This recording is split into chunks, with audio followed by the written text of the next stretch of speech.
Quero passar aqui agora pela nota da torcida jovem que me mandaram durante o jogo. Eu não consegui ler isso, eu estava na transmissão e eu vou ler agora. Vamos ler juntos. Eu vou ler, é a primeira vez que eu estou lendo essa nota. Vamos tentar entender o que a torcida jovem fala, qual foi o posicionamento da torcida jovem com relação aos protestos que fez hoje na Vila Belmiro.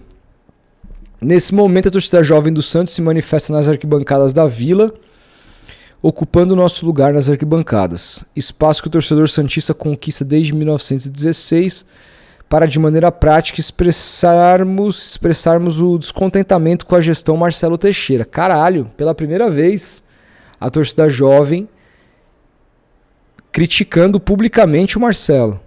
A torcida faz um trabalho de contato direto com a presidência do Santos, que atravessa gerações dentro da torcida e dentro do clube, tendo esse contato acontecido com distintos presidentes e da torcida e em distintos momentos da história. Nunca faltou a tentativa de manter um contato direto com o clube e cuidado com a já conturbada imagem santista na imprensa, especialmente nos últimos anos. Por inúmeras vezes fizemos nossas cobranças e exigências no dia a dia, olho no olho. Sem falar disso, mais um caso midiático na rotina santista, mas falando tudo o que deveria ser dito, entrando em inúmeros embates da porta para dentro. Mas, Marcelo, percebemos que para você, sua imagem vale muito mais que qualquer coisa. Sabemos que esse trecho da nota vai ser um daqueles que você não vai gostar. Vai reclamar que não precisava disso e etc. Mas, na moral, o que você transparece para o torcedor. Não é a primeira vez que falamos sobre isso para você. Da última, você pareceu ter aprendido e parou de usar suas redes sociais como se fosse dono do clube. Mas parece que você não entendeu bem que você segue sendo o presidente. Afinal, lhe pareceu de bom tom postar um carrossel com imagens de si mesmo, dados que todo mundo já sabe, e mais cortina de fumaça. Desde a gestão Pérez, com um presidente que não nos dava abertura para diálogo, pegamos ele trancado no banheiro no escritório e nós fizemos ser ouvidos. Na gestão seguinte, com o cara que nos ouvia, mas fazia tudo ao contrário. Quando tiramos apenas quando nos estava a apoiar. Assim o fizemos, cumprimos com a nossa palavra e ainda assim fomos brindados com a morte de um pedaço da nossa história. Ou seja, os caras se sentindo traídos aqui pelo Santos. Pelo presidente Marcelo Teixeira. Estamos ao lado do clube em todas as suas fases há 56 anos. Sabíamos que seriam anos difíceis, quando abrimos as portas para candidatos apresentarem seus projetos e, por decisão coletiva, decidimos endossar sua campanha nesse processo de reconstrução do Santos. Você chegou com 5 pilares, mas entregou 5 falácias. Fortíssimo, cara. Nos prometeu um futebol vencedor e de fato venceu, como o pior campeão da história da Série B, além de fazer um papel vexatório de exaltar um vice para o nosso rival como um título. E não me venha com recolocamos o Santos em evidência no cenário nacional e mundial. Nos classificamos para a Sul-Americana, disputando contra o rebaixamento, enquanto nossos rivais vacilaram se poupando para as finais. No feminino, mais um pilar da sua campanha, você recontratou um cara acusado de assédio e nos deu outro rebaixamento, numa modalidade no qual fomos pioneiros. O que aqui? Totalmente sobre a sua gestão, tá meio apagada a palavra. A base formadora que tanto nos prometeu virou moeda barata, uma joia e uns trocados pelo Tiquinho, ganhando 1,5 milhão. Aliás, quem revelou o salário do Tiquinho, tá? Agradeçam, aqui foi minha pessoa que revelou o contrato do Tiquinho em primeira mão.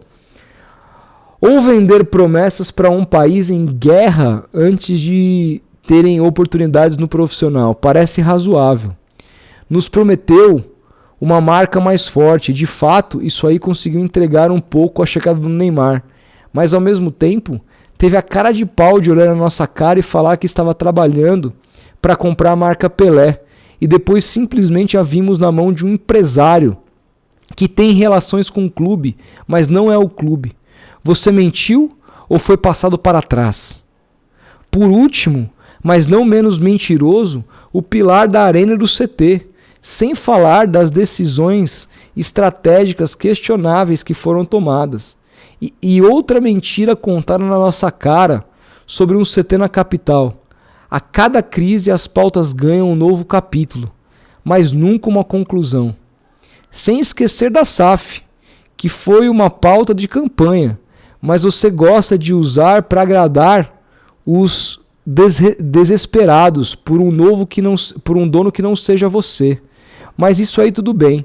Não precisa se esforçar com isso aí, afinal quase 80% das SAFs fica na mão dos mesmos grupos que comandavam a associação antes da transição. E sabemos que se for isso pra gente, vai ser do seu jeitinho de amarrar o burro na sombra. Caralho, é pesadíssima a nota em cima do Marcelo. E é bom deixar bem claro, criar crises é única e exclusivamente capacidade da sua gestão. Não transfira essa responsabilidade para pessoas que sequer fazem parte do trabalho. Entregue postura e resultado, que você verá as crises desaparecerem junto com aqueles que se incomodam com o avanço, como você diz. Você, presidente, sempre tem uma justificativa para suas contratações absurdas, mas, por favor, esclareça para a nação como as contratações a seguir fazem parte de uma estratégia sólida e responsável. E o Sulfandi, não importa o valor, qual o critério para trazer um cara desse? Renan, qual o critério para trazer um goleiro reserva do esporte? Tassiano, fora ele ter feito a obrigação dele na última rodada, explica os 32 milhões e salário de 1 milhão. Na verdade ele ganha 800 mil, não é 1 milhão. Veron, atleta contratado acima do peso. Cabalheiro, 9 milhões num atacante que fez 20 gols em 4 anos no poderoso Campeonato Paraguaio. Mike, 1 milhão de salário para um lateral que nem jogando estava. E já tínhamos Sherman e Igor Vinícius e veio para o Santos para ganhar o triplo do que ganhava no Palmeiras. Né? Adonis, 22 milhões e um reserva da Liga Mexicana. Alex, 21 milhões e um reserva da Liga da Rússia. Brahim, 27 jogos e 2 gols no poderoso campeonato belga, antes de vir jogar 20 minutos e meter o pé. No ano passado foram gastos 130 milhões com jogadores que não têm cacife algum para vestir nossa camiseta. Sabendo como terminamos o ano, lhe parece um planejamento responsável? Você posta sobre planejamento a longo prazo, projetos estratégicos de sustentabilidade nas redes sociais, mas se mostra desinteressado em criar um canal de comunicação real com o torcedor, elucidando os números antes de serem postos em perguntas na coletiva, assim evitando surtos com o jornalista buscando informação, por exemplo. Já falamos sobre isso pessoalmente. E até mesmo em outra nota, mas destacamos novamente, te falta conexão com a realidade. Já deu de querer implementar sua narrativa de estou reconstruindo, jogando uma cortina de fumaça atrás da outra para o torcedor, falando que está tudo bem. Não tem nada bem há muito tempo. Não adianta falar que veio da arquibancada e ao mesmo tempo abaixar a cabeça para mandos e desmandos de empresários. Falamos desde um hot dog seco a um copo d'água de R$8, passando por um túnel inventado que inviabiliza a ida ao banheiro e até quando deixa uma pulga atrás da orelha de todo torcedor com negociações esdrúxulas como as citadas acima e tantas outras. Não adianta falar que veio da arquibancada e ao mesmo tempo botar o rabo entre as pernas para a polícia fazer o que quer com o santista. A violência policial, é claro, não pode passar batido aqui. Se via por onde íamos quando você usou sua autoridade para passar os vídeos no telão exaltando uma das maiores operações mais letais da história da Baixada Santista, que comprovadamente matou um inocente torcedor do Santos. Caralho, ele exaltou a chacina da polícia na Baixada no telão da Vila, cara. Isso eu não sabia. Hoje, aliás, o delegado Nico, que que trabalha com Derrite, um dos responsáveis por isso, né? É conselheiro, se eu não me engano, do Santos. muito amigo do Marcelo. Hoje, quando tentamos fazer, e agora ele quer voltar com o Daniel Gonzalez, né? Que é aquele cara que foi demitido depois de ter sido homofóbico, de ter um perfil completamente radicalizado politicamente, que defende coisas que vão completamente contra os interesses do Santos enquanto instituição, de um clube de futebol, seja ele qual for. Ainda mais um clube como o Santos, enfim. Gente do céu. Hoje, quando tentamos voltar a fazer a nossa casa um fator diferencial para o nosso elenco, corrigindo a cagada que o clube fez de afastar o povo do estádio, somos expulsos sem dar motivos, sob pancadas. Nessa aí, até diretor do clube apanhou. Agora, pergunta se ele firmou e votou a colar com o povo ou se nunca mais, ou se nunca mais nada foi feito. Foi recorrente o número de vezes em que a Polícia Militar, com o aval do Santos Futebol Clube, causou e protagonizou conflitos com a torcida, causando ferimentos físicos aos torcedores e punições completamente desmedidas aos movimentos da torcida do Peixe. Hoje a TJ está até 2027 fora dos estádios, e mesmo com o presidente do Conselho Deliberativo do clube, sendo um dos mais influentes delegados do estado, até agora não teve um apoio jurídico do Santos para voltarmos com uma atmosfera de alçapão.